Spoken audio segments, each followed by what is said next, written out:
And we'll officially start today's webinar. This is David Holliday, NSE's Vice President. We're very happy, and Deborah Sanborn, NSE's President, is here today as well.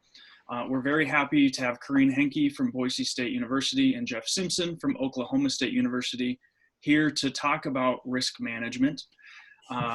They are going to present their slides here, share them with everybody.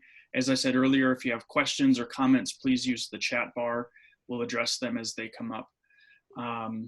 This is being recorded, so if you want to revisit this or if you have to step out, you'll be able to revisit this recording. That'll be posted to the webinar section of the coordinator site at nse.org. Without further ado, I'm going to hand it over to Corinne and Jeff. Thanks so much for being here today. Hey, welcome everyone. I'm Corinne Henke from Boise State University, and I am pleased to be here today. Jeff? Yeah, and I'm Jeff Simpson, and what an interesting topic we're taking on today. I know we agreed to this before any of the interesting things, COVID-19, and then Deborah and David said we were still locked into it. All right, so who are we? I'm Director of Study Abroad. This is what we looked like actually before COVID-19. So like, this is what we looked like in February. But anyhow, so I'm Director of International Student Services and Study Abroad at Boise State. And I've been involved with NSE for about 20 years. And I'm, again, Jeff Simpson, and I'm Director of Study Abroad and the National Student Exchange at Oklahoma State University. And gosh, probably about, well, I just had my 10th year at the conference. I got my water bottle. So Andy, you can't come in here. Please get out of here. My son came in. I told him to come in today. Appreciated. All right. So David, we're trying to figure out how to see if David can show this poll. We had a little bit of issues. I don't know if I have to pause sharing. I will, I'm going to launch the poll. Okay. Okay. So go ahead and vote on how you're doing, just either personally or professionally.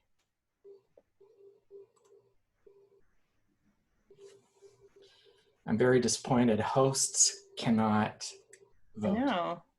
I'm sorry. I think I did not click that. No, that's yeah, I'm doing that made great. me sad too. Can people see it? Yep, people are voting. Okay. I can see it and they're voting. Oh, okay, I can't see anything. I can just see the question, so. Okay, I'm going to end the poll.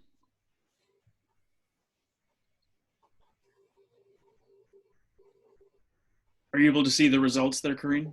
No, I think we have to pause the share. I can announce the poll results. Oh, okay, all right, that sounds good. 49% reported that they are great. Excellent. Good. Also 49%, it's a dead tie, it's a tie, said they're meh, and 3% indicated they're not so good. Oh. Actually share results here. That now it's live. Oh, okay. There we go. Yes. Okay. Wow. I'm still learning this technology too. Okay, thanks. All right. And then question 2. Question 2. Launch poll. How did you feel about your risk management and/or emergency preparedness prior to COVID-19? Options are great. I felt prepared. I felt adequately prepared. I didn't have a clue.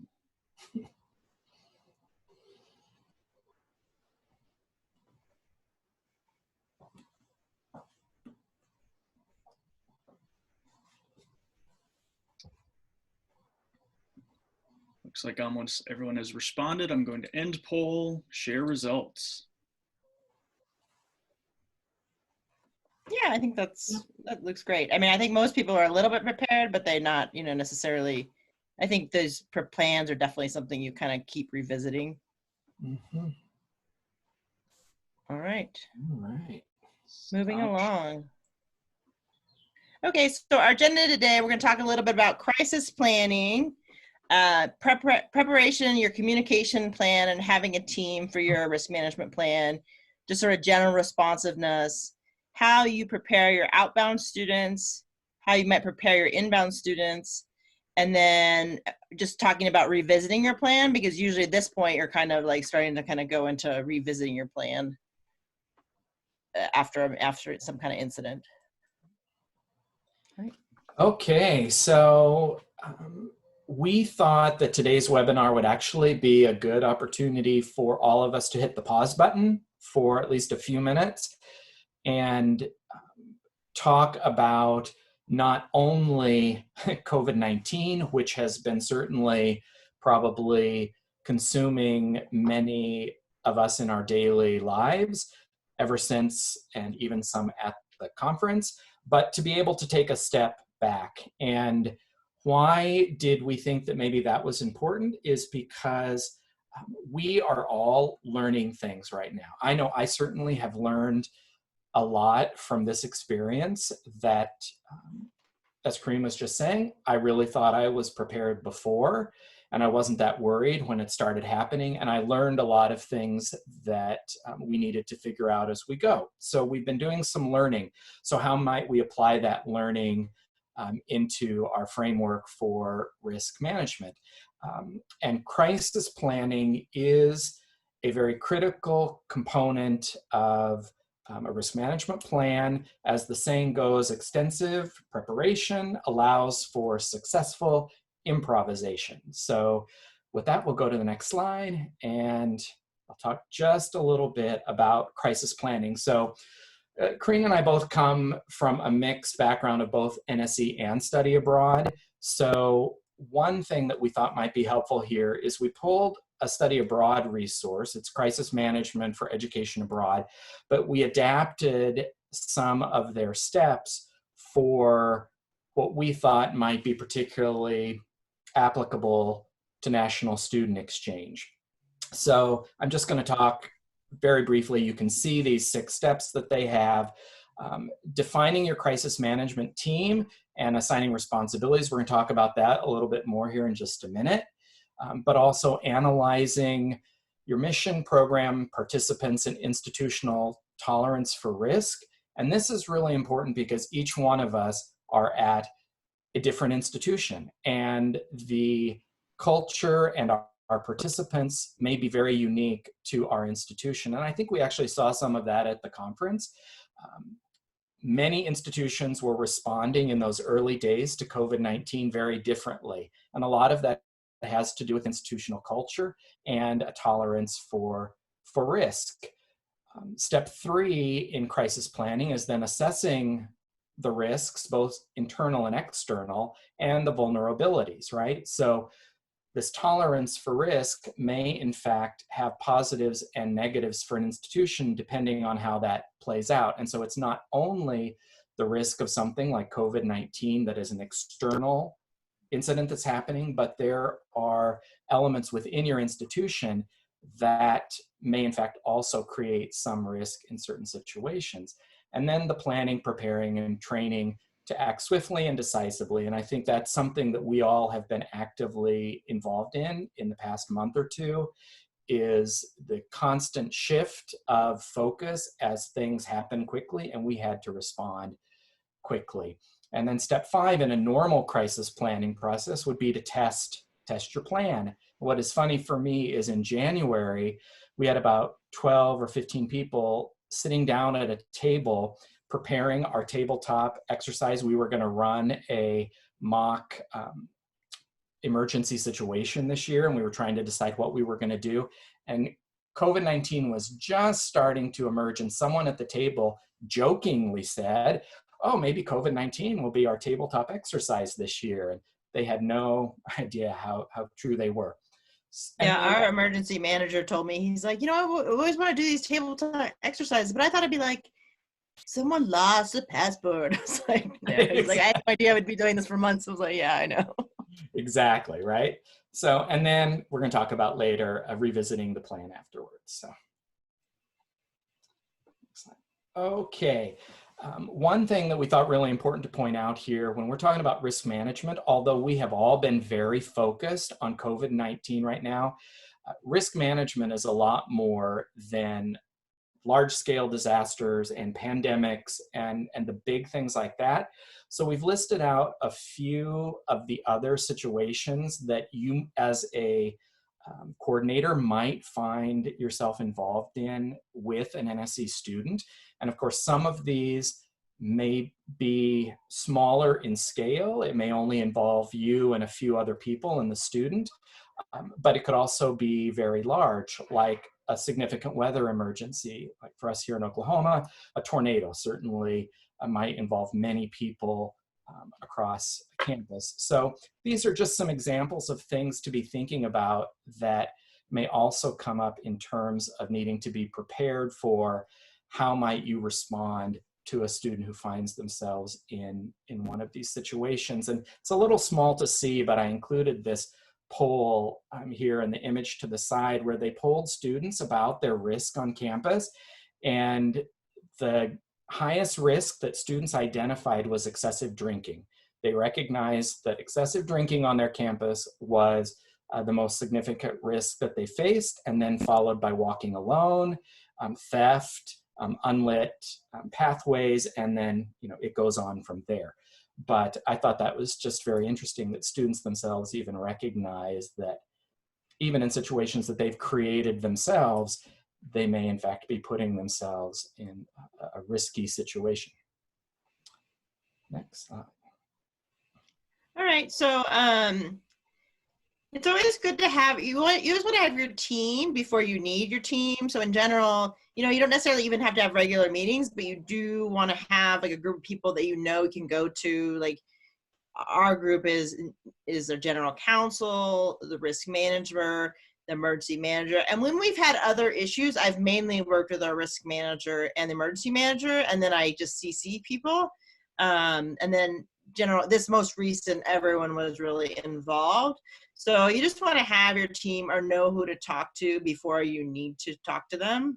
And I used to be, when I first started in this field, I was pretty nervous. I was like, oh, you have to talk to the lawyers? I was like, lawyers are, scary people. And it was like, no, they're there to help you and protect you. They help you debunk your forms, kind of talk things through. And now, I try to at least check in with the lawyers about our paperwork and things like that at least once a year, unless something else comes up sooner. And then you want to have a communication plan.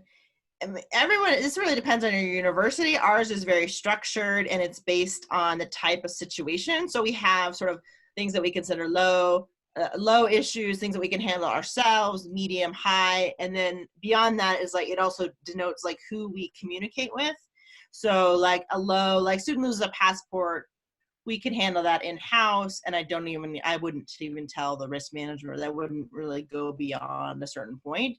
And then it's broken down. So this graphic isn't very easy to see because this is directly from our plan, but just to give you an idea. So ours works, sort of like the low risk, minor injuries, and then our actions that we're taking. And there's more to it than this, but this kind of gives you an idea of how we have structured ours. So then we have the moderate, high, extreme, and it was and sometimes you're kind of like in the middle of a crisis. A lot of times too, you're busy, and all of a sudden you're okay. Now I'm just waiting for people to respond to me. Now I go back to doing emails. So one thing that's nice about these plans, because all you really need to do is like, okay, you scan your plan, and then you're like, okay, yeah, no, I need to activate the EOC. Like, so I looked at this and I was like, yeah, threat of widespread infection. I'm activating the EOC, and it's just kind of like all these steps. And so that's a nice thing about having something written is you don't have to necessarily remember. You can just kind of refer to your plan and start just following your plan. Jeff, do you have anything you want to say about that? I was going to say, Corrine, what is an EOC? That is our Emergency Operations Committee. So they meet usually if like there's, like we had the Garth Brooks concert on campus. So that group was meeting to like assess the risk. In this situation, there's a room that they have, they're internet connected, they're taking notes. So I activated them for evacuating students from South Korea. And then I could have that room to meet in. Everyone was there. There was a risk manager, there was housing. So then I could just talk to everybody at once instead of like sending emails. So that's what we call it as Emergency Operations Committee, but I don't know what other people, or if other people have something like that, but that's how we have it structured. Yeah, and ours is called the Risk Management Committee, and it's similar in that it's people from around campus, and it's sort of like a phone tree where if I'm in a true crisis, I only have to contact one or two people, and then they will help me disseminate the information, but it also gives me some guideline onto who to call based on the student that's in some kind of situation. Yeah, and I really appreciate just having everyone in the same room, because if we had people coming back who were going to self-quarantine, I didn't have to like send a bunch of emails to housing right there, like, who do we work with? How do we do this? You know, it's just so much, it's very efficient when you can do it that way. Yeah, and one of the things that is nice about having these connections before something happens, our campus police department has a really state-of-the-art bunker. Basically, it is the location on campus where if we had like a major tornado go through campus, it is underground, and it is the place that all of the key people on campus would meet to address the emerging crisis of a situation like that. Mm-hmm. And the nice thing about having advanced connection with these people is when something like COVID-19 started, they reached out and said, hey, do you need to use our center, right? This facility that we have for emergencies. So it was really nice to have them thinking about us, even though they weren't maybe directly involved in what was going on, but they had the facility that we could get people together, as you say, which was really helpful. Okay. So an example of risk management, we thought this was a pretty good example from the embassy suites when the council met. They were warning us about all the wildlife on our property. So usually what you're doing in risk management is you're kind of preparing people for the things that might happen, even if they don't really necessarily need to worry about it. I don't think we saw any of these, did we? Did we see a javelina or anything? I'm trying to I don't think. think we saw I mean, any. I have seen them before, so, but I We don't didn't think see them on we that did. during that We meeting. just saw the sign warning us to watch out. So when you're thinking about preparing your outbound students, we have a pre-departure orientation. And usually that's like, you know, you're doing a lot of paperwork, they're excited about their sites. We do try to remind them to communicate with us if something happens. So if we hear about a tornado where they are, remind them to let us know they're okay, even though we will reach out. Their family, their host coordinator, you know, just be sure they're communicating. We sure would know how to reach us, how to reach their host coordinator. And then usually in our meetings, we have we have our own university waiver and program agreement. So if you look in the handbook, the NSE, someone asked us at the conference when we had a whiteboard asking questions about risk management. Someone asked if you need your own waiver. It's up to your university, but it is like the placement acceptance form is a waiver for NSE as an organization. It's not necessarily related to the campus. I mean, it's kind of shoring up like who does what, and it's, you know, serving as our consortium agreement, who's paying, but it's not necessarily a waiver. And so that's something you'll want. If you don't have one, you should talk to your legal counsel about whether you need one and what it might look like. Jeff, do you have your own? We do. Okay. We standardized it so we can use it for all of our programs. So it's not just NSE. We use it anytime a student. Yeah, that's what Jeff and I was. I'm like, I don't know if mine is like specific to study abroad. We're like, oh yeah, it is. It is the same for both.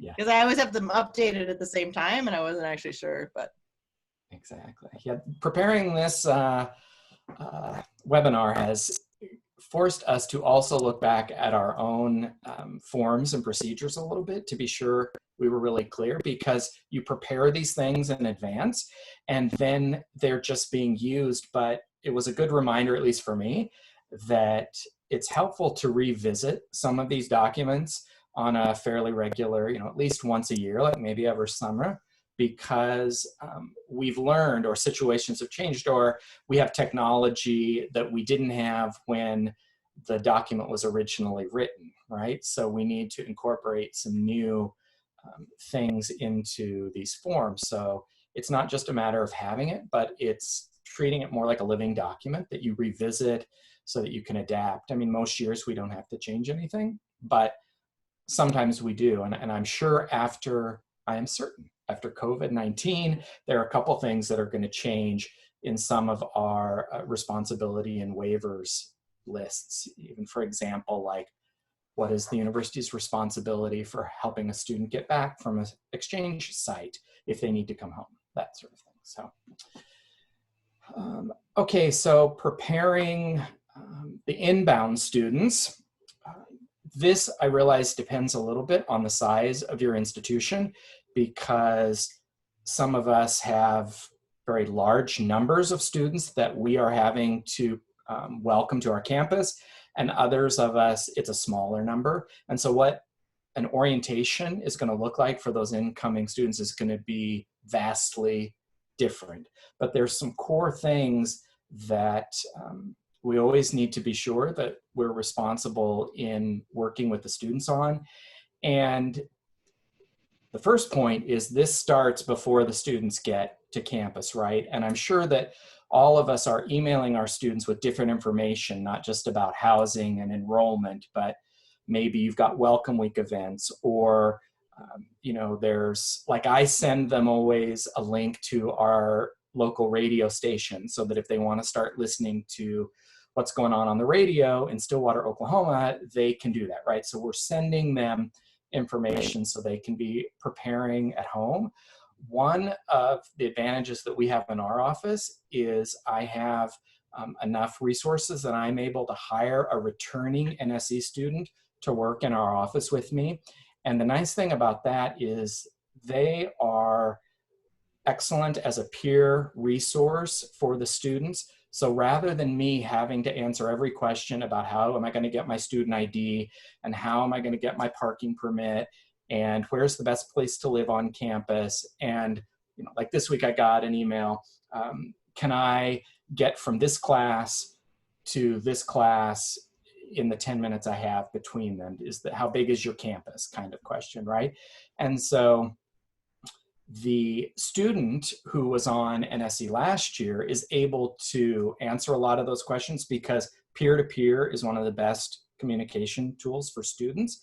And then she is able to help me prepare, based on a lot of those questions, what we're going to do in our orientation when they get here. And she helps facilitate that activity as well. And one of the things that I really stress to students is I tell them specifically when they have got to start monitoring our email, because I'll tell them when I'm going to start emailing both their home email and our email address. And then I tell them later when I'm no longer going to email their home email address. I'm only emailing the OSU email from now on. But as I'm doing that, I'm also setting them up to start monitoring the OSU email right away, because they get all kinds of helpful information from other offices on campus, and that way they can see what all the OSU students are seeing. And a lot of times it is things like, remember, here are the tornado shelters on campus, and here are the app that you need to upload for your safety if you need to call the police while you're walking across campus, and different resources that we have. So I really stress a lot about getting them responsible for monitoring our email. And then, of course, I'm sure that we are all providing some kind of arrival orientation. And again, this varies, and our level or our ability to do face-to-face check-ins probably relies on how many students we actually have coming in. I'm fortunate in that usually in a given semester, I would have 5 to 10 students. So I can easily do a regular face-to-face check-in with them to see how they're doing. But I use that mandatory meeting to cover the risks that are most associated with Stillwater, Oklahoma. And the two that students ask about over and over again are tornadoes and guns, because those are the two things that Oklahoma is, I don't want to say known for, but it is a large part of our culture here, right? So they have questions about, how do you know when a tornado is coming, and what do you do, and where am I going to go, and that sort of thing. So we get a lot of questions about that, but we talk about, you know, what are your most likely risks here that are unique to Stillwater, Oklahoma. And then I watch for, Oh, sorry. Jeff told me that the native Oklahomans will run towards the tornado. I do always explain to them that you can always tell who's from Oklahoma, because when the sirens start going off, the people who grew up with tornadoes all run outside with their cameras to see if they can see it and get photos and where is it and is it coming. And all of the people who have not grown up around that start heading for the shelters first. So it is funny, but I'm the same way. I immediately start looking outside to see if I can see the tornado, but I've grown up with them my whole life. So it's right. Watching for culture shock, I sometimes get lulled into thinking I don't have to worry as much about culture shock with our national student exchange students, but I'm regularly reminded that this is actually pretty important. We had a student from Idaho a couple of years ago, and he decided that he was going to come a week before school started because he wanted to get settled. He had never been here before. And it was his first time ever living outside of his family home. So he had always lived with his parents and his family, and he had rented an apartment right on the edge of campus. But because he came so early, none of his roommates were here, right? And probably about the second day he was here, he was literally sitting in this chair right here in my office, and it was just collapsing in tears. I'd made the worst mistake of my life. Why have I done this? What was I thinking? I can't do it. And so I felt good that we already had a rapport established, that he felt he could come to me right away because I'd been working with them so long, but also it gave me the opportunity to intervene, right? So in that case, I just had him in the office every day. He just hung out with us. We had our student workers here. They gave him tasks to do. He would go out to lunch with them, stuff like that. So by the end, when he left, there were tears again because he didn't want to go because he had made such deep connections on campus. So culture shock is a big part of our preparation for our incoming students. And then I always make an effort to set really clear expectations about what we need from them. Because with a lot of our NSE students, after about week 1 or 2, they start evaporating into the general student population. And I may or may not see them again unless they have questions or I make an outreach to them or something like that. So I'm really clear up front. I need this form from you. I'm going to do this within 3 weeks of school starting. I'm going to report your enrollment and some things like that. So I'm really clear with that. We collect local emergency contact information, which I have found very helpful. So if they have a roommate, a lot of times we have people coming on exchange who are here because their boyfriend or girlfriend is here, or they have family in Oklahoma or something. So we request both a local, if they have one, and a home emergency contact during our orientation.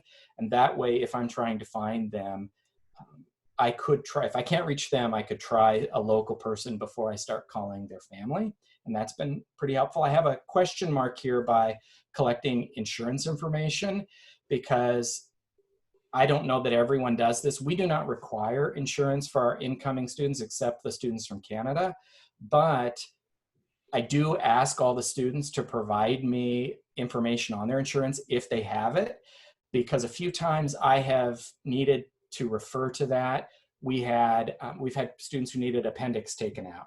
And I had one year where a group decided they all wanted to play rugby, and we ended up with a dislocated shoulder one week and a broken bone the next week. And it was like I was constantly running people to the hospital, I felt like. But knowing if they had insurance or not and what it was beforehand proved to be really helpful. So I started collecting that.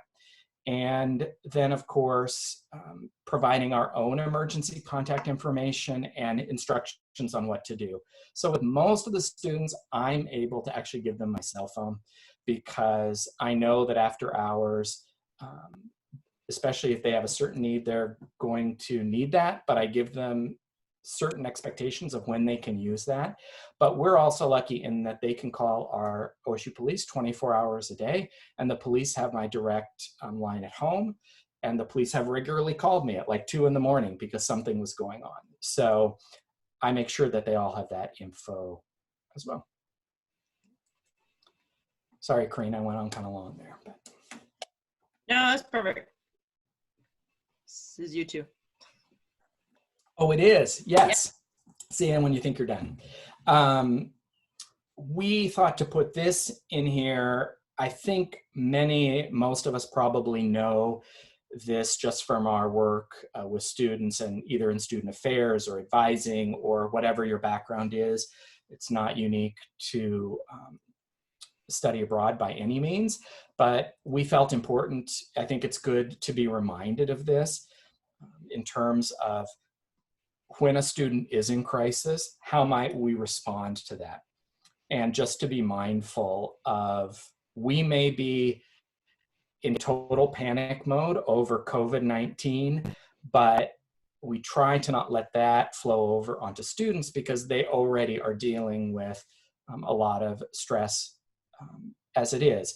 So we just thought these would be some nice pointers to be reminded of. I know for myself, it's good for me to refresh on these a little bit too, because when we have a plan, I tend to be lulled into thinking, okay, I'm set, I've got the plan. And probably the best example I have for that is a sexual assault, in that we certainly have laid out exactly what we're going to do if a student reports that they have been assaulted. And I know, the title people to call. I know the people on campus in the conduct office and such to reach out to in that situation. But about a year ago, I had a situation with a student who was actually one of our outbound students. It was not someone coming in, but they reached out. It was actually their mother reached out to me and reported that her daughter had been assaulted while away on exchange. And that situation became quite extensive. And I really felt that I had to stop and think about how prepared I really was for that. And I was so grateful to have that team that Corrine mentioned earlier, because I did not have to be the expert on what to tell this student. But it was really a good reminder for me to not only have the plan, but revisit the plan on a regular enough basis that I kind of know it when something happens, because it's going to happen when you're in the middle of 3 other things and you're not expecting it, right? And yeah, I had a similar situation where I talked to the Gender Equity Center because a student had been assaulted, and they said, oh yeah, this is the way this person the student was acting was very, just like, oh, this is classic. I was like, it is, they knew, because I didn't have any experience really like they did. So it was just great to have them like, oh, this person is presenting in a classic way after this kind of situation. I was like, oh, okay. exactly. I really appreciated having them. Yep. Okay, now I think. All right, in terms of revisiting your plan, if you have a free minute during the, things you notice, try to like take some notes and then revisit it as soon as possible. And then, when you have a chance, like when things calm down, just like I'm getting ready to connect with my team about what we shouldn't change for next time. A lot of times what comes out of this is you realize, you need new wording, or like, oh, we never thought that someone would do this. And so then it becomes like part of your new procedures or policies or things like that. So it's just, constantly doing it as just, don't make it, just kind of do it before you forget it. Because then you'll remember like, oh, we didn't collect these emails in a very usable format, because then, to help to reach parents. So that's what I really recommend. Oops, I went back, sorry. Well, while you're getting us back, I'll share too. Sorry. Not too far. Sorry. No, we were doing wrong. Go ahead, Jeff. Sorry. Oh, no. I was just going to say that coincidentally, we had a committee this last summer that totally redid our emergency response guidelines. And we added a bunch of situations that we used to not have in there. And I thought we were really prepared. And we had in there epidemic, pandemic, and we had in there canceling a program and something. And I felt really good about that at the end of the summer. And I can tell you that we're going to have to rewrite some of those sections, having now been through coronavirus, because last summer we were projecting what we thought it would be like. Now we've been through it, we know what it's going to be like. And so we've got to revisit that and restructure some of the things, because I learned so much about we need a couple new policies and we need some new wording both. I think after having been through the situation that we've been in. So that's all right. right.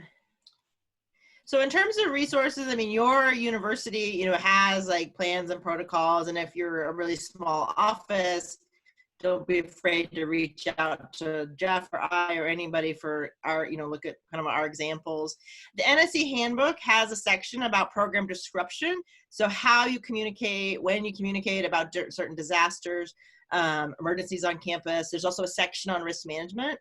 Jeff, do you want to talk about some of these books and other resources? So these are just some examples that we pulled. The first one, Crisis Management, Responding from the Heart, that is actually by an organization, NASPA, so Student Affairs Organization. And the thing I like about that book is that it approaches crisis management from a feeling standpoint, the emotions and the feelings that go into responding to a crisis, rather than the policies and procedures and checklists and things like that. So I think that's just a really nice tool. The second one, the Crisis Management for Education Abroad, that's the book that we pulled those steps from on the earlier slide and sort of adapted a little bit, but there's still some excellent tools in there in terms of emergency checklists. So if you have a student who you know, the worst thing that could possibly happen has died while they're either in your campus care or out on exchange, there's a checklist that you can model after for your own procedures. So that has been very helpful for us, I know, here at OSU. And then Risk Management Magazine, some of the content is not applicable because, of course, university risk managers deal with way more than just student academic programs, but they do have a nice higher education section with some content that is publicly available. Some of it's behind a member firewall, but I found a few things there in past years that have been helpful in just getting an idea on how others are talking about some of these. So that's just some examples. There are others. And then professional organizations. ERMIA is the professional organization for risk managers. And I know that for larger campuses like ours, we have a whole risk management team that belong to that. I realize for smaller organizations, you may not even have a risk manager on your campus. So you have to navigate that very differently than a large institution. But I've done a couple of joint trainings with them that have been very helpful. So I thought they might be a good resource.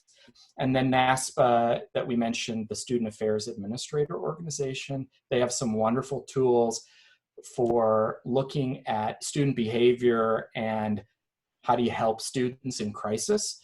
And then NAFSA is the Association of International Educators. And that, of course, has more study abroad resources, but I have found that most of them can be adapted for a domestic setting as well. So just a few things we thought might be helpful. Okay. So now I think David is monitoring the chat and the questions. So I think, David, do they type it in the chat or I see one that says Q&A and then I guess that's all I can see actually. Yeah, there have been a few questions and comments in the chat that I think we've addressed. A few people have requested copies of your presentation today, if you're willing to share. I think that this would be really great to post to the listserv if you're willing to share the whole presentation. As well as just a reminder, there'll be the recording posted to the webinar section too. Okay. So yes, if folks have questions, comments, it's easiest to post it in the chat window. If you want everybody, all attendees to see it, make sure you select all panelists and attendees. A couple of comments have just come to the panelists, but I've shared those to the attendees as well. So questions, comments. This was really wonderful, Jeff and Corinne. I have learned a lot.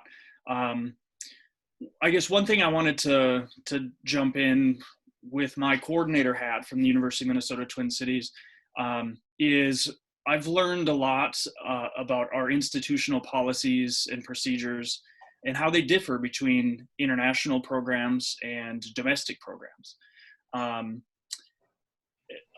This year, so a couple of years ago, my campus did some restructuring, and in the end of it, basically there was a larger unit handling all international aspects and international travel for staff, faculty, and students, and some new requirements regarding insurance and registration for anybody going abroad. Of course, Canada is another country, but it was determined at that point that Puerto Rico, Guam, Use Virgin Islands were also considered international destinations for this purpose. And so this is, an institutional change, institutional policy that I've gotten used to, and of course shared this information with my students. But that's one example of where I kind of have to straddle both worlds a little bit, the international policies and procedures and insurance and travel registration and things. Whereas there's really very little oversight for anything domestic. No registration process, no, insurance requirements or oversight or anything like that. And so that honestly has been a bit of a challenge for me in the last month or so, because there isn't really any guidance or anything set for me to fall back on. And so there's been some new development of policies and procedures that I've had to take the lead on and run up the chain of command to get approval. And most of the time it's, oh yeah, that sounds good. Nobody really is asking too much. But can either of you talk about how in your world, you're in study abroad, but also managing NSE, are there differences in how you handle domestic exchange versus maybe the international locations? That was a long question, I know. I mean, we try to treat a lot of things in parallel, but I'm trying to think of something that's a little bit different. Probably our biggest difference is we require insurance for our international bound students, but not for those staying within the United States.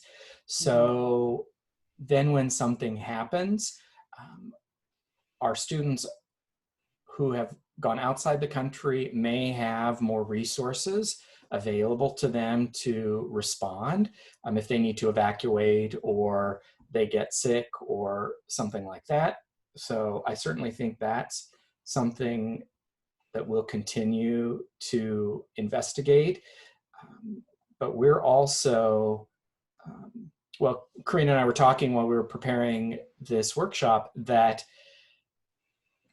COVID-19, all of a sudden we have people who didn't have any concern in their life at all about national student exchange, suddenly wanting to know every minute detail of everything we were doing at every moment. Mm-hmm. And it was just kind of like, okay, you've been basically trusting us and not even being involved or seeming to care about this for years. And then all of a sudden we're a top priority that you want to know everything about us. So I think we both have the benefit of being in an office that includes study abroad. So we've been able to mirror a lot of those processes between the two and try and make it fit for both. So it's maybe an advantage we have that an office that is solely national student exchange or incorporated with in another program may or may not have those resources to translate into. Yeah, it's a good question.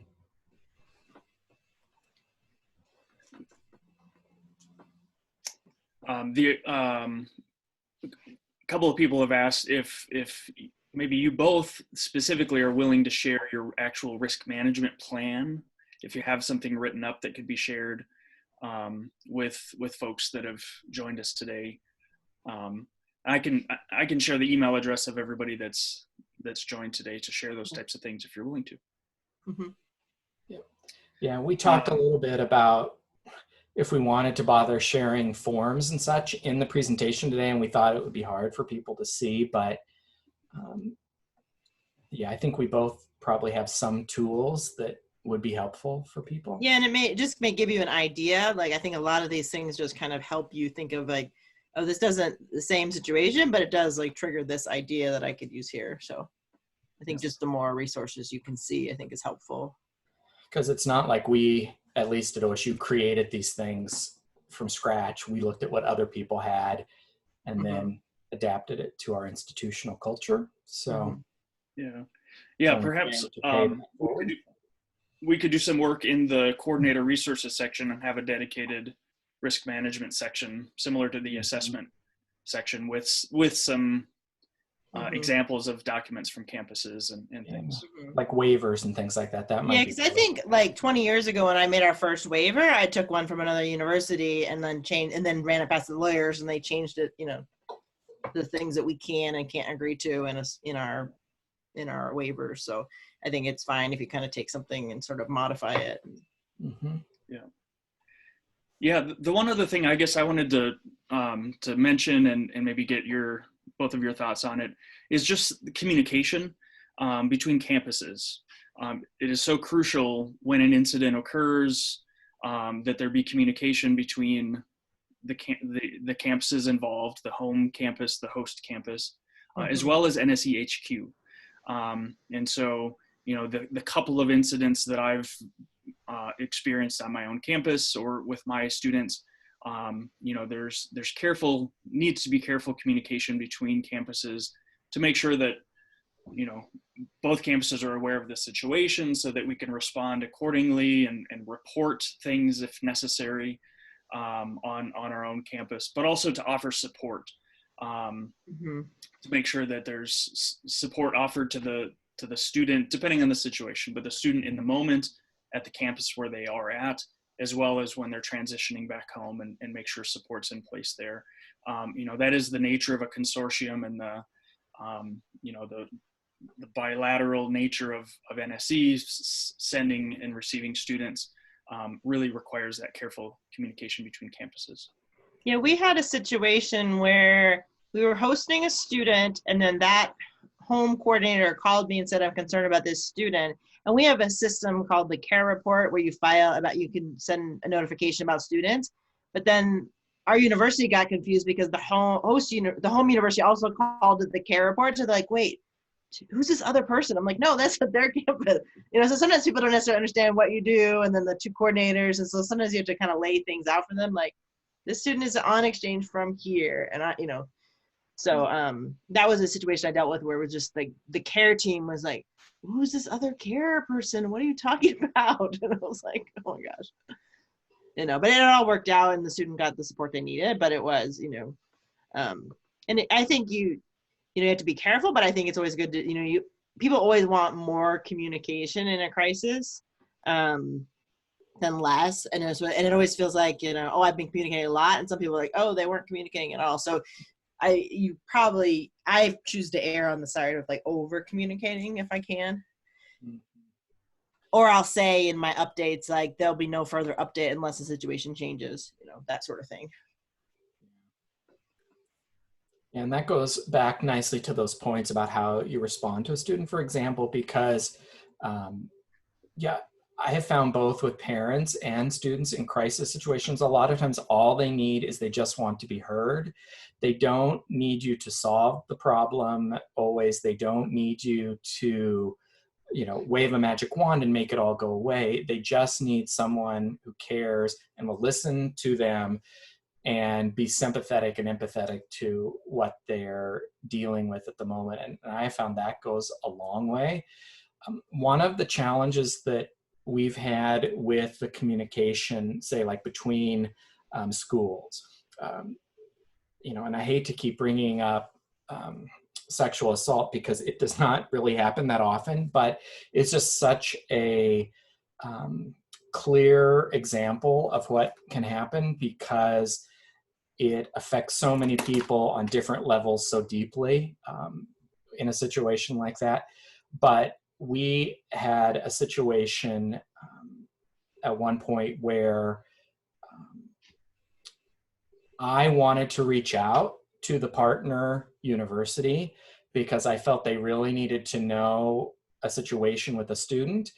and our Title IX people in our office that basically handles these particular type of situations shut that down immediately and told me that absolutely I could not reach out to the partner university until the student told me specifically that I could do that, right? So it took about a week and a half of just slowly working with that student and their family before the student finally said, yes, it would be helpful if you would let key people at home know this had happened. And then I was able to do it, right? But that's where the team came into effect a lot too, because they were able to help me navigate, and I could have easily just made a huge mistake in how I dealt with that situation.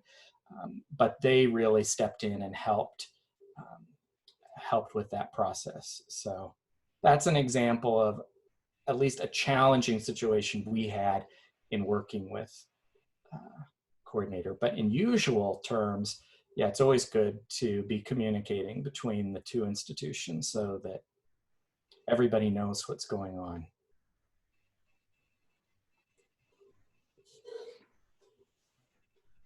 Yeah, thanks. Any other comments or questions? We're about out of time here. I will say that was one nice thing about in the COVID-19, the Excel document, David and Deborah, that you all created for everyone to provide updates there, so that we had one central place we could all go for updates on what each campus was doing. So I didn't have to be emailing every single coordinator asking questions. I could go there and see what I needed to know so that I could either help the students we had on our campus or the students that were out on exchange. So I think in a situation that's very large, like COVID-19 has been, that was a really helpful tool for us to have as a consortium. Mm-hmm. Wow, that seems so long ago. That was years ago, Deborah. That was March. And I think that was our coordinators who were starting to get that going, and they're like, wait, are you guys doing this? We're like, well, we should, so let's get that out there. So yeah, that was great. Yeah. Yep. Yeah, Jeff and Karina, I want to thank you again. This presentation was excellent. I learned a lot. Just a reminder, folks, it's been recorded, so we'll get it posted to the webinar section of the NSE website for you to watch again, and anyone else that wasn't able to be here. I'll follow up with Jeff and Karine on what else they're willing to share, the presentation today, maybe other waiver forms and risk management strategies and things that they have as well. And again, I think there's some things that could be added to the NSE website in the resources section. So we'll work on that together. Just wanted to remind, actually, no, this is late breaking news. I've been emailing with Hope Ortiz during today's webinar. Actually, we're going to offer another webinar next Tuesday at the same time, 1 p.m. Central. And I'll email the listserv about this, talking about the outbound orientation specifically, and offering suggestions and resources for how folks can offer that to their students remotely in this unique time. So watch for information about that. Any other comments, questions from Jeff, Karine, Deborah? The one thing that just popped into my mind is I bet a lot of people participating today also have some great resources. So yeah, I think so, definitely. Good, please share it, because I would also like to see that. Yeah, so say, well, let's look at that. Yeah, that's exactly right. And of course, folks here, I'm sure you're aware of the listserv, and that's a great way to share resources and suggestions that you have too. So feel free to share. Thanks a lot for everybody being here today. I'm going to stop the recording and